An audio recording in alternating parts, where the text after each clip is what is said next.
Hello everyone, this is April, the artist behind InvokeArtSense. Today I will be doing another exciting video, and this time with Demeter, the goddess of harvest. So this is a part of the YouTube artist collective that official YouTubers did about a week ago, maybe 4 days ago maybe. So I wanted to take part because why not?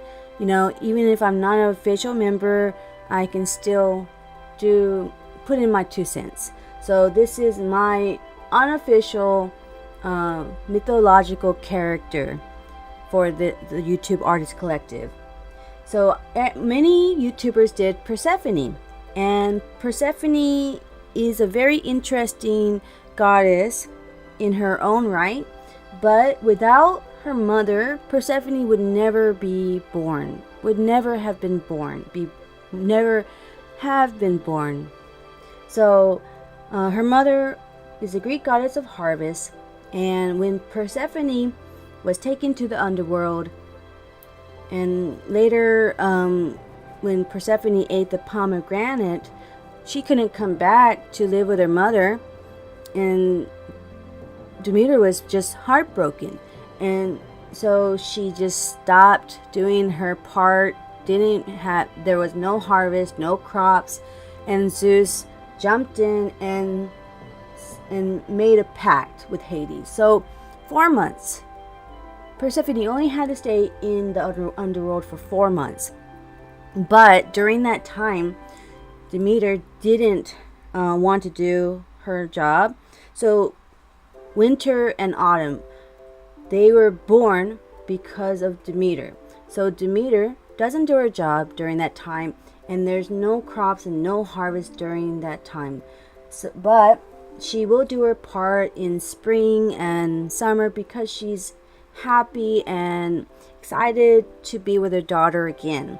So during those times, we do have crops. The people of Greece have crops during that time. And Persephone was born from her brother Zeus.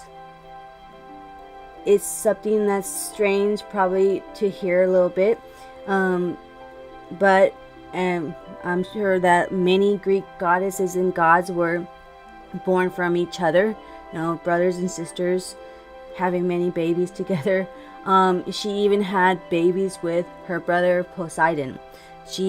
And then Poseidon turned into a stallion just to, you know, do the thing with her. And then she had 2 babies. She had a talking horse called Arion, and another, I think a nymph. I can't think of her name, but she had a nymph along with that relationship. So Demeter. So she never married, but she did have many babies. And she was seen as a mother figure. She was seen as a mother figure, and in old artifacts from Greece, you see her often with a crown and with wheat to signify harvest. And then when Persephone was first taken by Hades, Demeter wandered the world disguised as an old woman, mourning and searching for her daughter. I didn't paint her as an old woman. Be sure to check out the sketching process for this painting simply by clicking the card on the top right. And it was supposed to be like half gray and, you know, half color, but while I was doing the watercolor painting, I decided I don't have to make her half gray to give her that half feeling of sadness. So I use gray for watercolors. I believe I use French gray. The gray I have, I use French gray and cerulean blue to give that kind of gray feeling, and skin tone with cerulean blue to give a shadow to her skin tone. And here I'm using my fan brush to give that texture, the clove texture, or just that the growth of the foliage in the left side with summer and spring. And then so when she was an old woman, there was no crops, there was nothing. And then one man was so kind to her and took her in. And then, so as a reward, she taught his son Triptolemus the art of agriculture. So there was one good part of Persephone being taken by Hades. And I believe another good part is also Persephone really, does love Hades. So, but for Demeter, that wasn't a happy moment, and I don't think she never got over that, But for Persephone, she's happy, she's with someone that she loves. I think probably, did she eat that pomegranate on purpose, or did she eat it by accident? I saw both, and I think there are two sides to that opinion. But I want to believe that she ate that pomegranate herself to stay. So she taught him agriculture, and then he traveled across Greece on a winged chariot, teaching other Greek people how to grow crops and farm. So they did learn from someone because she taught him. So it was not a bad thing completely. And here I'm giving details. And the line I used in this, I didn't want to use my microns. I used just Prismacolor colored pencils because I wanted just a soft look to the watercolors. And I tried to stick to the color palette. So, her dress is that gray look, so I use like a kind of a gray jade green, I think.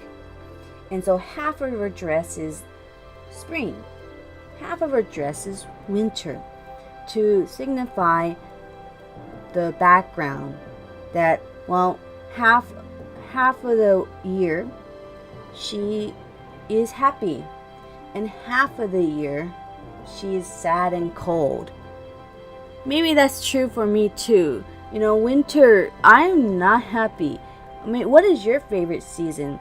Because winter is the harshest season for me, especially in South Korea. Probably even in Texas. So winter time is not the happiest feeling. Maybe autumn's okay. Autumn's not bad. But autumn just is quickly over. And in Texas, there is no autumn. Texas only has, 2 seasons really, summer and winter. But in South Korea, yes, there are 4 seasons, and I don't like autumn and winter. Spring is okay, it's beautiful because of the blooming flowers, cherry blossoms, and the wonderful foliage that grows, the crops, everything. But spring in South Korea brings micro dust and yellow dust. So it's very bad for my health. So when I go back to Texas, it'll be much better, maybe in springtime. But Texas is not pretty. There is no spring, as far as beautiful blooming flowers. But that is one aspect of South Korea I would miss. The beautiful flowers that bloom in spring.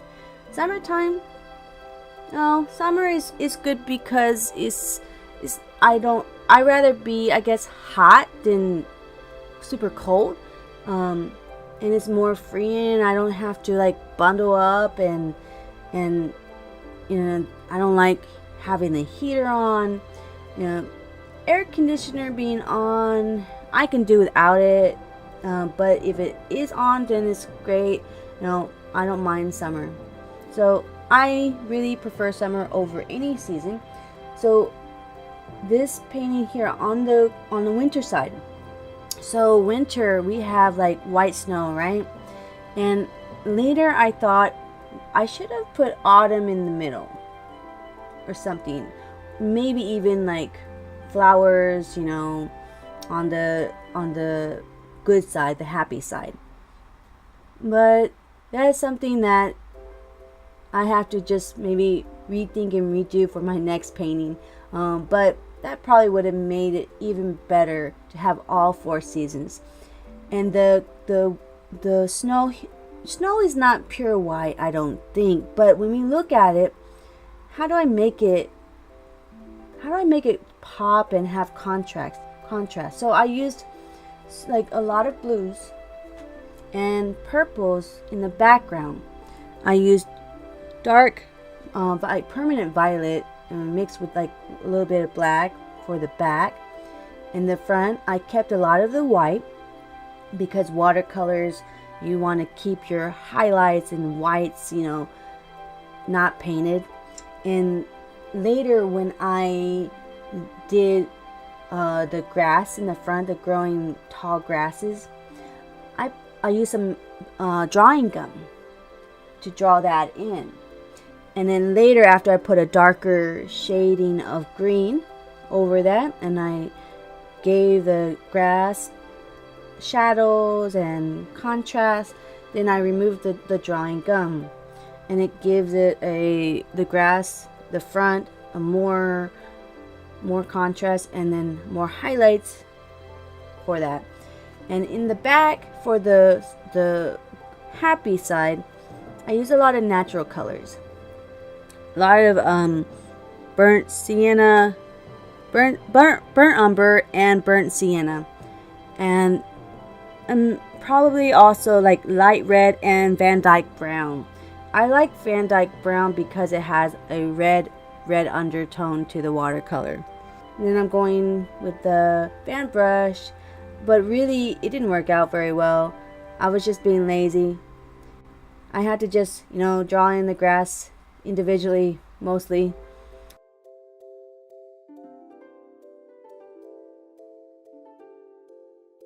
Mythological characters, I love talking about goddesses and gods. And in my bachelor's of fine arts, my final exhibition was on just mythological characters. I did 4 characters. I did Apollo, Athena, Artemis, and Aphrodite. So that's why I didn't choose them.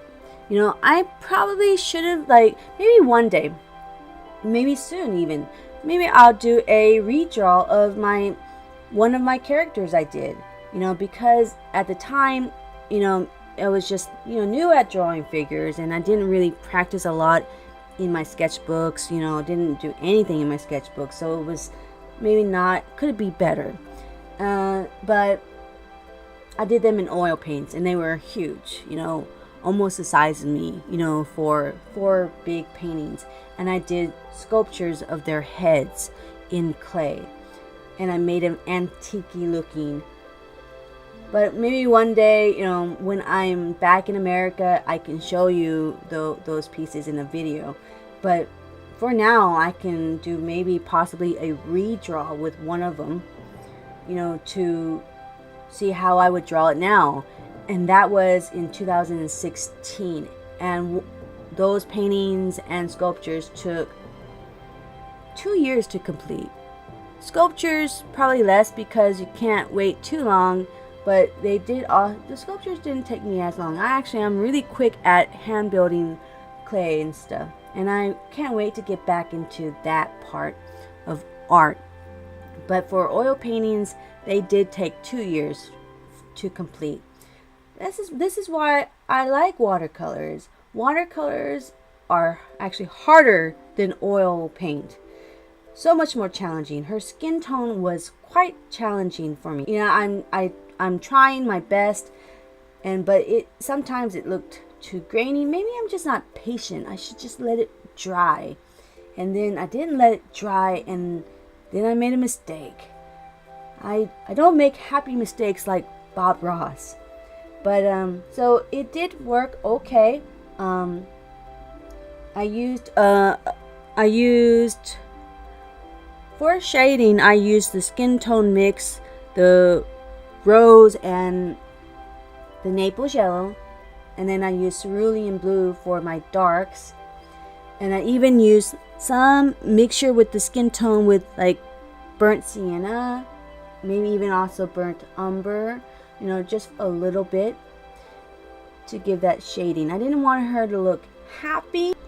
I used 140 pound 300 gram paper made by Canson Montval, and I did YouTube Artist Collective mythological characters. So if you are interested in doing your own, you should try it.